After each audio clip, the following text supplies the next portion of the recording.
Bienvenido al siguiente taller donde vamos a estudiar otro argumento en favor de la existencia de Dios. En esta oportunidad vamos a ver el argumento teleológico o del ajuste fino del universo. Este argumento nos va a decir que detrás del universo tiene que haber un diseñador súper inteligente, porque el universo muestra claras señales de que hay inteligencia, de que ha sido creado por una inteligencia. Así que vamos a ver este argumento.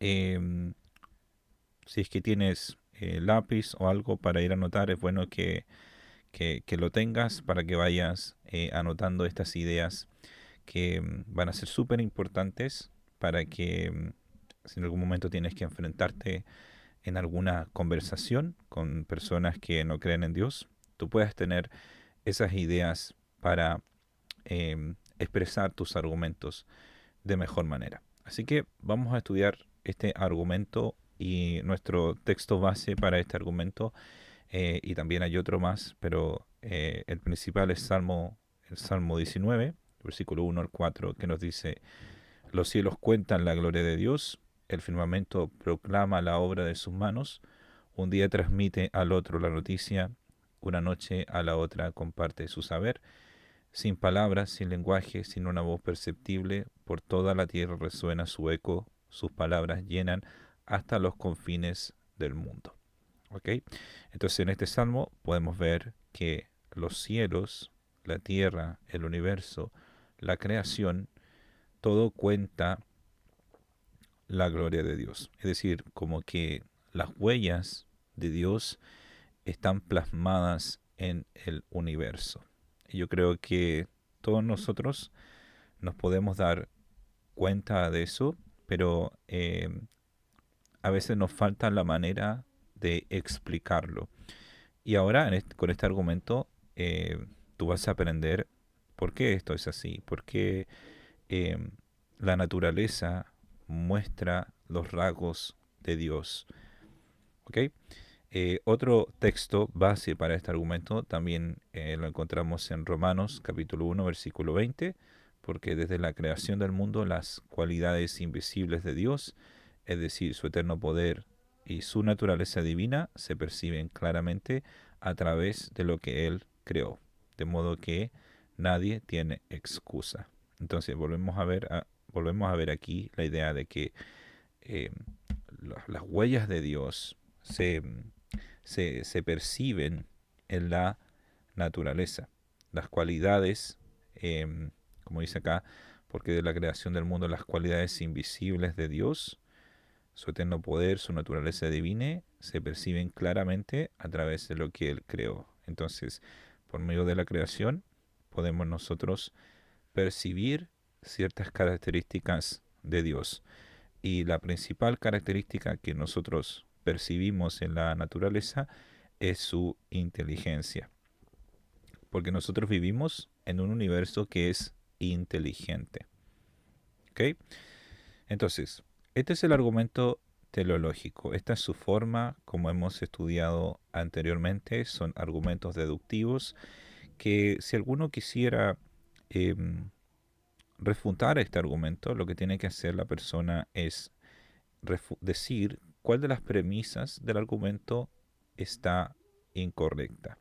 ¿Ok? Entonces vemos la primera premisa, que el ajuste fino del universo.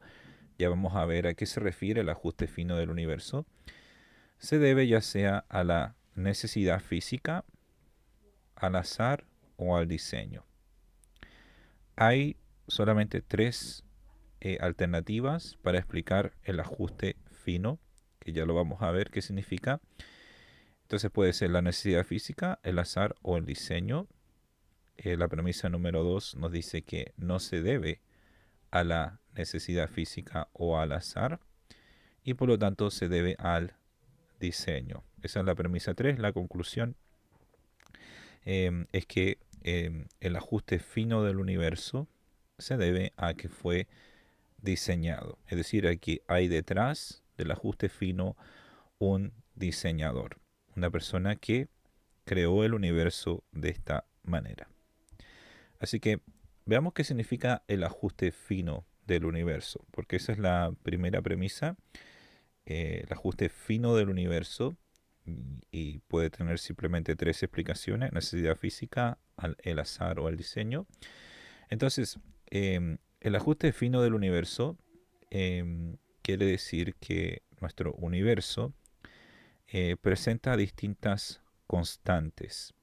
¿Ya? Como puedes ver ahí tú en la diapositiva, está la constante gravitacional, la constante cosmológica, la fuerza electromagnética. Por supuesto, en estos talleres, nuestro propósito no es explicar qué significan estos conceptos como constante gravitacional, constante cosmológica. Si por supuesto tú deseas investigar más estos conceptos, los puedes investigar en internet. Pero la idea acá es que el universo presenta estas constantes, ¿ya? La constante gravitacional, constante cosmológica, fuerza electromagnética y también ciertas cantidades, por ejemplo, como el nivel de entropía que existe en el universo. Otra vez, no es el propósito de este video explicar lo que es la entropía. Lo único que tienes que saber acá es que el universo tiene estas constantes y estas cantidades. ¿Y qué es lo que ocurre? Vamos a leerlo acá. El ajuste fino significa que una pequeña variación de los valores reales de las constantes, como la constante gravitacional, las cuales se encuentran en las leyes físicas naturales, y los valores reales de las cantidades físicas, como el nivel de entropía, causaría que el universo prohíba la vida. ¿Ok? Entonces, ¿qué nos dicen? Es que si estas constantes o estas cantidades fueran modificadas, la vida no existiría. ¿Ya? Eso es lo que tienes que entender. A esto se refiere con el ajuste fino, que estas cantidades, estas constantes, están en su valor preciso para que la vida pudiera existir. Si fueran variadas, si fueran cambiadas en lo más mínimo, la vida no existiría. Entonces continuamos leyendo: una alteración del valor de la fuerza débil dentro de un átomo de una parte de 10 elevado a 100 prevendría que exista un universo que permita la vida.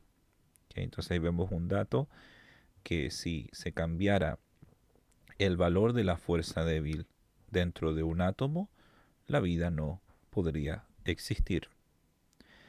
Más abajo dice: el cambio en el valor de la constante cosmológica, la tasa de aceleración del universo, de una parte de 10 elevado a 120, causaría un universo que prohíba la vida. Entonces, la idea principal acá es que el universo tiene estas constantes, estas cantidades que si fueran alteradas en lo más mínimo, la vida no podría existir. A esta idea, por supuesto, se presentan objeciones, y una de esas objeciones es que si las constantes y cantidades tuvieran diferentes valores de los que tienen, entonces otras formas de vida pudieran haber evolucionado. Entonces muchos dirán, bueno, puede ser que a lo mejor eh, em, estas constantes o estas cantidades pudieran ser distintas, y si fuera así, otros tipos de vida aparecerían.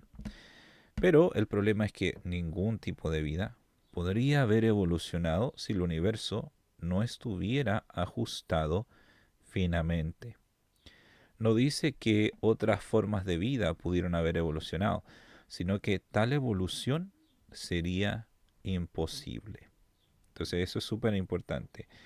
No, el ajuste fino no quiere decir que si estas variables o estas constantes fueran cambiadas, otro tipo de vida existiría, sino que ningún tipo de vida existiría.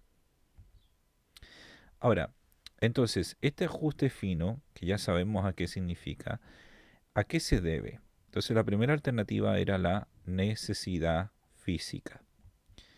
¿Qué queremos decir con necesidad física? Que el universo debe tener los valores que tiene y realmente no había posibilidades o pocas posibilidades de que el universo no estuviera permitiendo la vida.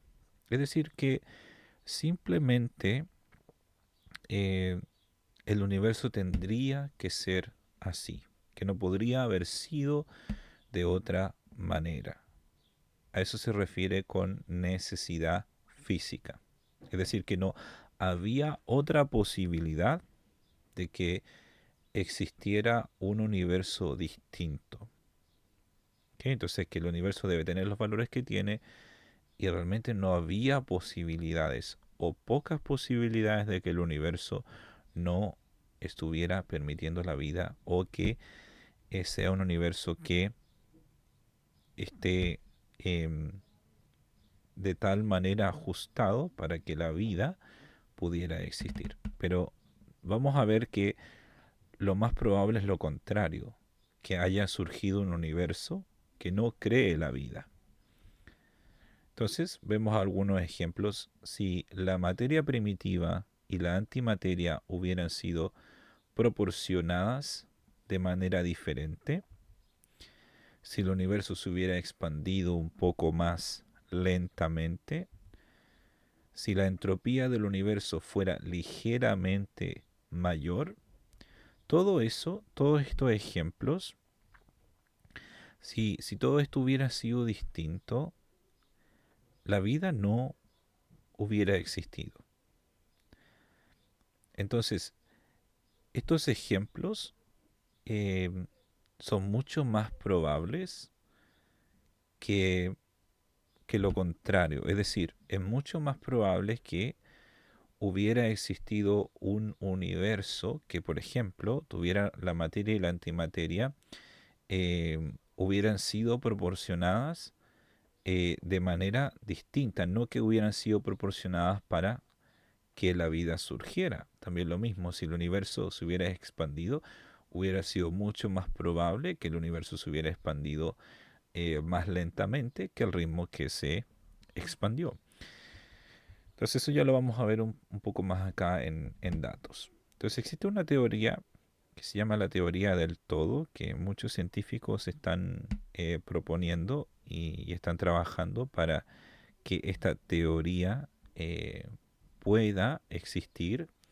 Entonces la teoría del todo nos dice que em, es una teoría unificada de las cuatro fuerzas fundamentales de la naturaleza para reducir la gravedad, el electromagnetismo, la fuerza fuerte y la fuerza débil, que son las cuatro fuerzas fundamentales de la naturaleza, a una fuerza fundamental transportada por una partícula fundamental.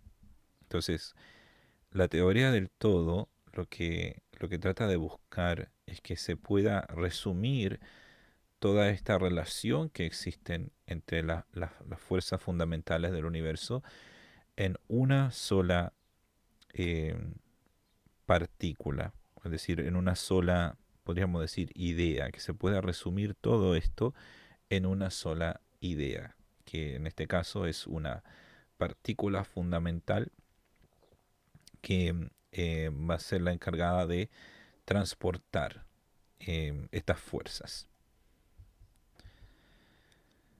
También está la teoría de las supercuerdas o la teoría M11 de 11 dimensiones, ¿ya? Que son teorías que tratan de explicar em, o tratan de explicar cómo puede ser posible que este ajuste fino eh, pudiera venir por la necesidad física, es decir, porque la materia es simplemente así y de esa manera em, la materia crea vida, ¿ya?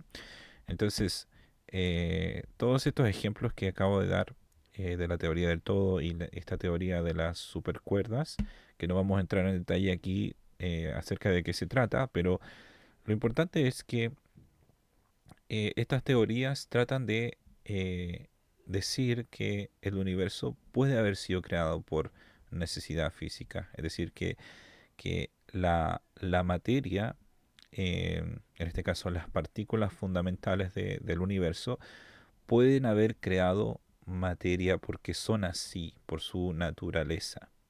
¿Ok? Entonces, em, tenemos acá la foto de este señor que yo sé que tú lo conoces, Stephen Hawking. Em, y él menciona que todas estas teorías no predicen nuestro universo. ¿Ya? Entonces ahí tú tienes la cita, Cosmology from the Top Down, documento presentado en la reunión de inflación cósmica de Davis, UC Davis, en mayo 29 de 2003. Él presentó este documento y señaló, y Stephen Hawking es un científico que no creía en Dios, eh, y él señaló que todas estas teorías no predicen nuestro universo. Es decir, no son capaces de explicar por qué nos encontramos en un universo que permite la vida. ¿Ya? Entonces, hasta estos científicos se dan cuenta que es muy improbable que exista un universo que permita la vida. Es sumamente improbable. Entonces leamos esto. Incluso cuando entendamos la teoría definitiva, no nos dará mucho sobre cómo comenzó el universo. No puede predecir las dimensiones del espacio-tiempo, el grupo de indicadores u otros parámetros de la teoría de baja energía efectiva, no determinará cómo se divide esta energía entre la materia convencional y una constante cosmológica o quinta esencia. Entonces vuelve la pregunta, ¿la teoría de cuerdas predice el estado del universo? La respuesta es que no lo predice. Permite un vasto paisaje de universos posibles en el que ocupamos un lugar antrópicamente permitido. Entonces acá vamos a ver el principio antrópico y todas estas ideas tratan de contrarrestar la idea de que por necesidad física nuestro universo no podría haber existido. Entonces, ¿qué es lo que dice este principio antrópico?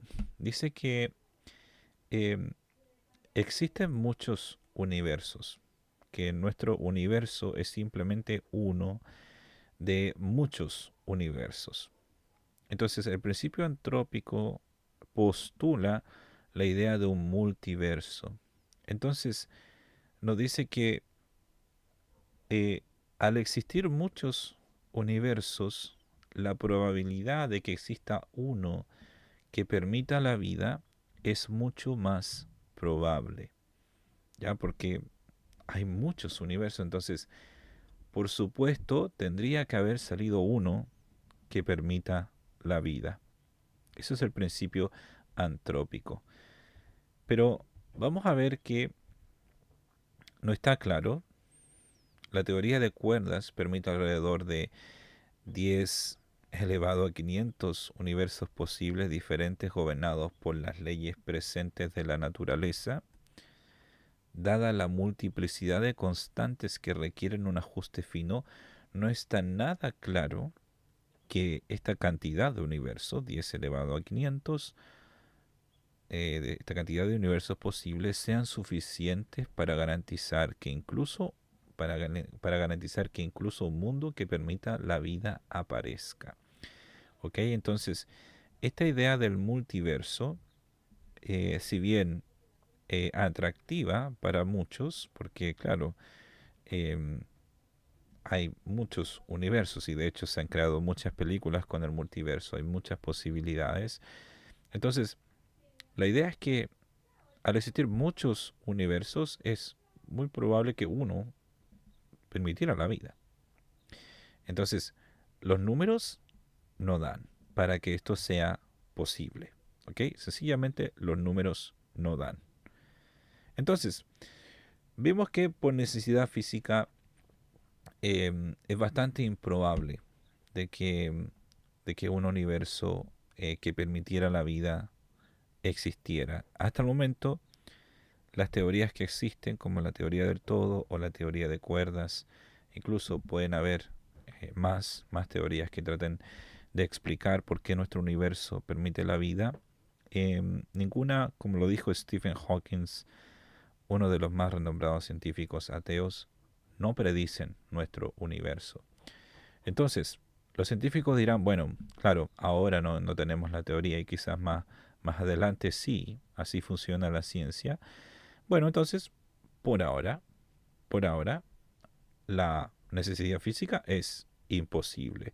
Y dado los números que pudimos ver, también los números probablemente no den para que el universo pueda explicarse, para que la vida en el universo pueda explicarse sencillamente en términos físicos. Entonces, la otra opción sería el azar. ¿Ok? Entonces, vamos con John Barrow y una ilustración sobre em, lo improbable que puede ser que un universo que permita la vida haya surgido por el azar. Entonces, la ilustración es la siguiente. Toma una hoja de papel y coloca sobre ella un punto rojo. Ese punto rojo representa nuestro universo. Ahora, modifica ligeramente una o más de las constantes finamente ajustadas y las cantidades físicas que han sido el foco de nuestra atención. Como resultado tenemos una descripción de otro universo, que podemos representar como un nuevo punto próximo al primero. ¿Okay? Entonces, una hoja, punto rojo, nuestro universo, y luego modificamos un poco las constantes y vamos a tener otro universo distinto. ¿Ok? Y lo podemos representar como un nuevo punto próximo al primero. ¿Ok? Si ese nuevo conjunto de constantes y cantidades describe un universo que permite la vida, conviértelo en un punto rojo. ¿Ok? Entonces, si ese universo nuevo que creamos permite la vida, lo ponemos como un punto rojo, que es similar al nuestro. Si describe un universo que no permite la vida, conviértelo en un punto azul. Ahora repite el procedimiento muchas veces hasta que la hoja esté llena de puntos. ¿Y cuál es el resultado? Con lo que uno termina es con un mar azul con solo unos pocos puntos rojos. Ese es el sentido en el que es abrumadoramente improbable que el universo permita la vida.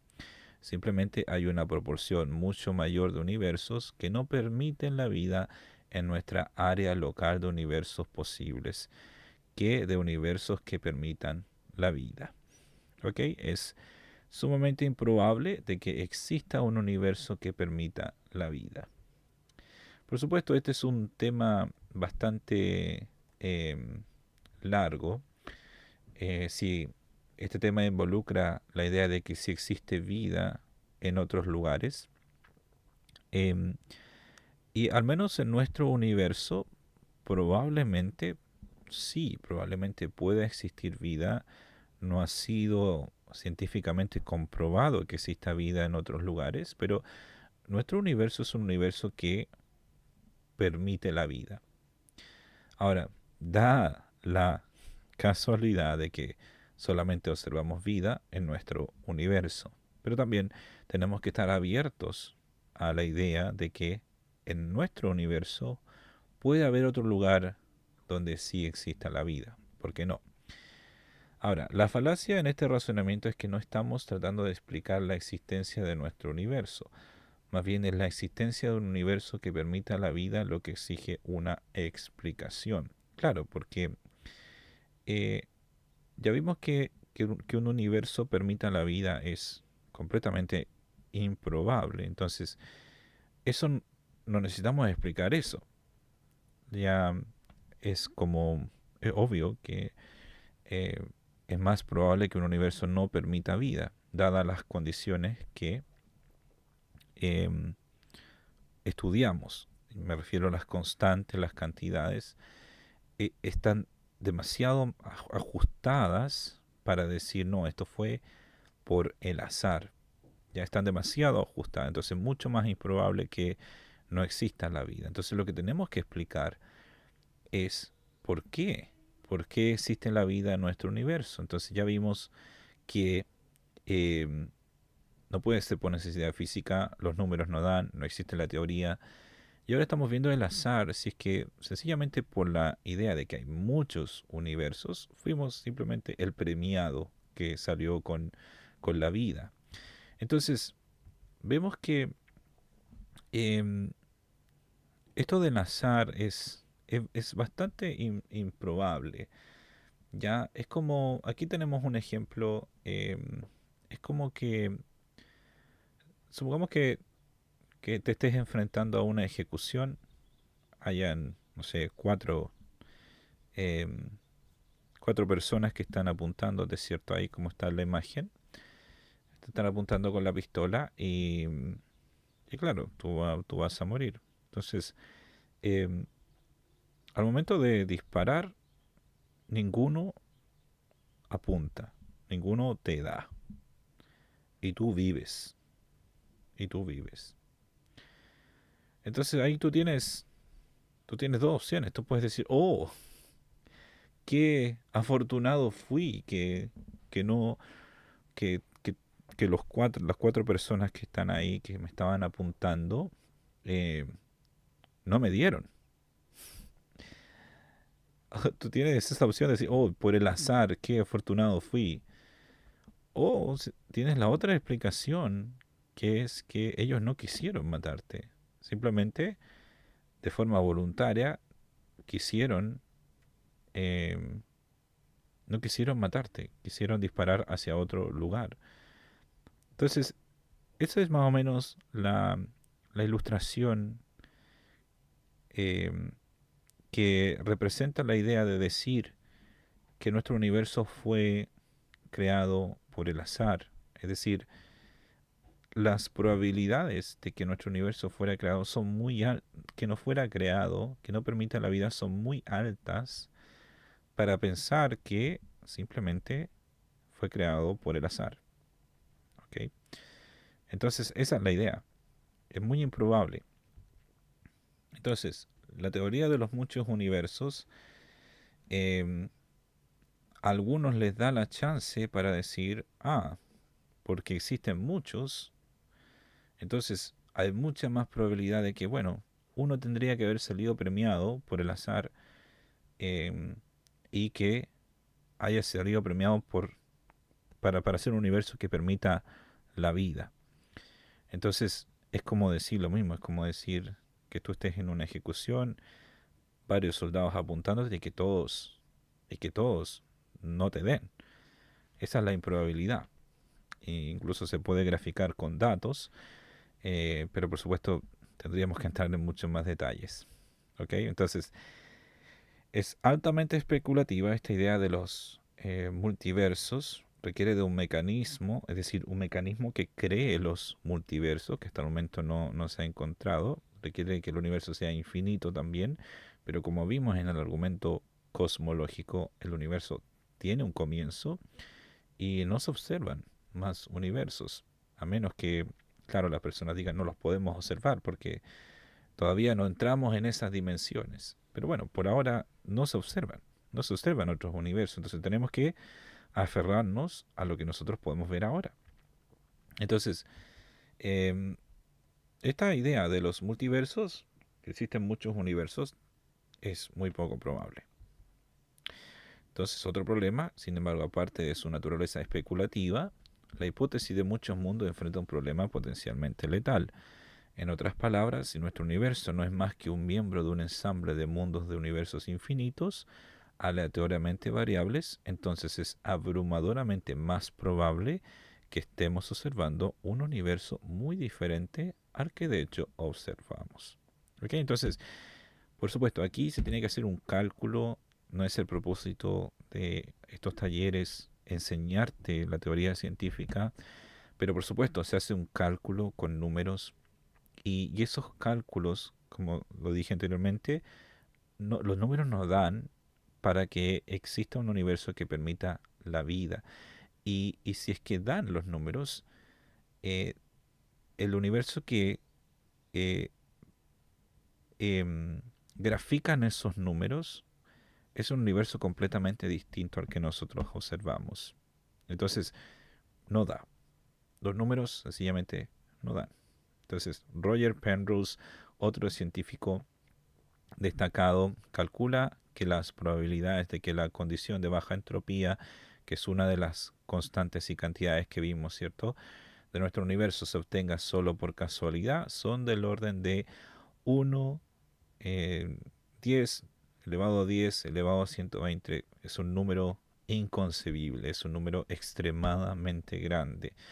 Entonces lo dice un científico que estudia esto y que ha llegado a la conclusión de que el azar eh, no es una buena explicación para eh, el hecho de que nuestro universo permita la vida.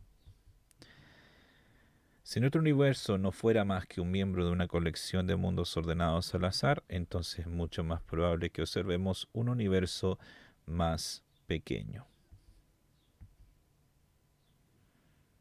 O deberíamos estar observando eventos altamente extraordinarios, como caballos que entran y salen de colisiones aleatorias o máquinas en perpetuo movimiento, ya que son mucho más probables que todas las constantes y cantidades de la naturaleza que caen por casualidad en el rango prácticamente infinitesimal que permite la vida.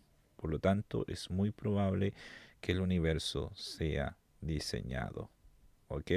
Entonces, viendo todo esto, eh, las dos alternativas que existen, el azar o la necesidad física, son mucho más improbables que postular a un diseñador.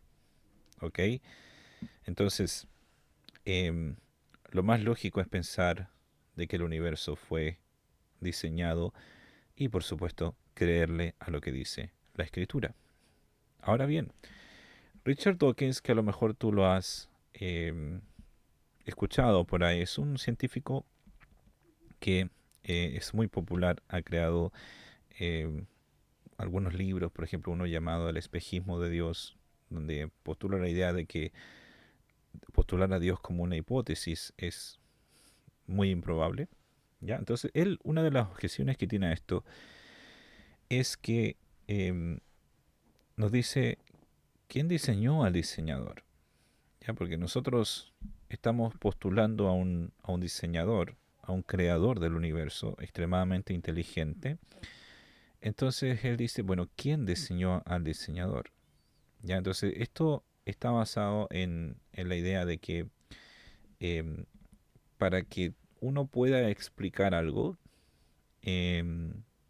aquí nos dice, para reconocer una explicación como la mejor, uno necesita tener una explicación de la explicación. Entonces, su idea es que para que tú puedas explicar algo, siempre tienes que explicar de lo más simple a lo más complejo, ¿cierto? Entonces, eso es verdad, eso es verdad. Si tú quieres buscar la explicación de algo, tienes que irte a la raíz y tratar de explicar eso, ¿cierto? Tratar de explicar lo que originó ese efecto. En otras palabras, tenemos que tratar de explicar la causa. Entonces, para conocer una explicación como la mejor, em, uno no necesita tener una explicación de la explicación. ¿Ya? Entonces, si bien es necesario hasta cierto punto explicar lo que explica algo, ¿ya? Para poder explicar el efecto de algo, yo no necesito explicar completamente la causa, porque yo sé que esa causa causó esto otro, causó el efecto. Entonces, si yo hiciera esto de explicar y explicar, al final nada nunca podría ser explicado porque tú vas a estar todo el tiempo necesitando la explicación de la explicación. Entonces, en esta máquina, esta imagen nos muestra la luna, ¿cierto? Entonces, aquí se da una ilustración. Supongamos que unas astronautas van a la luna, ¿cierto? Y en la luna encuentran rastros de vida, ¿cierto? Encuentran rastros de vida, encuentran, no sé, algunos utensilios, ya, como ven ahí, puede que encuentren hasta una casa. Entonces, eh, ellos van a decir, oh, eh, esto es señal de que una persona estuvo aquí, estuvo viviendo, ¿cierto? Em, y esa es la explicación de por qué está la casa ahí, por qué hay esos utensilios. Entonces, si seguimos el razonamiento de Richard Dawkins, ¿cierto? No podríamos nosotros explicar eso diciendo, ah, mira, es vida, hay personas que estuvieron viviendo aquí, porque Richard Dawkins nos diría, ah, pero tú tienes que explicar quiénes son esas personas, tú tienes que explicarla, ¿cierto? Entonces, nada podría ser explicado de acuerdo a ese razonamiento, porque si no, porque claro, tú no podrías decir, ah, mira, esto fue hecho por una persona inteligente. Es claro que hay inteligencia ahí, se observa una casa, se observan utensilios, pero si seguimos el razonamiento de Richard Dawkins, no podríamos hacer eso porque no podemos explicar quién estuvo ahí, no sabemos quién es. Entonces, por esa razón, ese razonamiento es falaz y Richard Dawkins dice, el diseñador es tan complejo como lo que debe explicarse, por lo tanto, por lo que no se realiza ningún avance explicativo. Eso es lo que dice él. Entonces, como yo no puedo explicar, volviendo a este caso, no puedo explicar quién fue el que creó esta casa, por qué están esos utensilios ahí, la explicación de que eso fue creado por una persona, alguien, no existe. No avanzo en eso porque no logro explicar quién fue. Entonces, por esa razón, él dice, bueno, está bien, el universo tiene rasgos inteligentes, a lo mejor es más probable un diseñador, pero como yo no sé quién es ese diseñador, no puedo, no puedo creer en él, no puedo creer que el universo se diseñó porque el diseñador tiene que ser mucho más complejo que el universo. Entonces, en otras palabras, es como estar diciendo, bueno, déjame explicar primero el universo y luego a lo mejor tengo tiempo para explicar a Dios. ¿Ya? Entonces, como Dios también es un ser espiritual que no está sujeto a leyes físicas, nunca va a poder llegar a él, nunca lo va a poder postular. ¿Ya? Entonces, no se avanza en la explicación según Richard Dawkins porque no logramos, no tenemos acceso a explicar al diseñador. Ahora, eh, la idea es que Dios es muy complejo, entonces no podemos explicarlo. Pero Dios no es complejo en este sentido, ¿ya? Porque cuando hablamos de complejidad, en términos físicos, estamos hablando que necesitamos explicar todas las partes, ¿ya? Para poder explicar algo. Si yo quiero explicar cómo funciona un vehículo, para poderlo hacer tengo que explicar cada parte del vehículo. Y de esa manera yo voy a explicar cómo funciona ese vehículo. Pero en cambio Dios, como una mente incorpórea, Dios no es una entidad notablemente simple. Como una entidad no física, una mente no está compuesta por partes, y sus propiedades principales como la autoconciencia, la racionalidad y la evolución son esenciales para ella. Entonces,